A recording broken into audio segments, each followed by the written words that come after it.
النهارده معايا ضيف عزيز عليا جدا، من الناس اللي هي حابه ان هي تشتغل مع السن الصغير، كابتن محمد صابر. انا مواليد 96.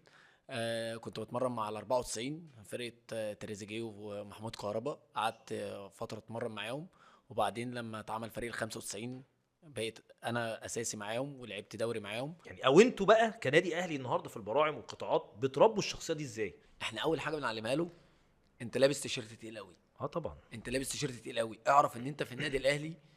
مش هنقول لك احسن نادي في افريقيا ولا الكلام ده، احنا هنقول لك احسن نادي في العالم. دي طبعا مبوظه الكوره في مصر، يعني في حته التسنين دي. مبوظه الكوره في مصر، انا كنت سامع في انها حالات فرديه يعني. لعيبه في فيرست مسنده، بس مش هينفع اذكر اسامي.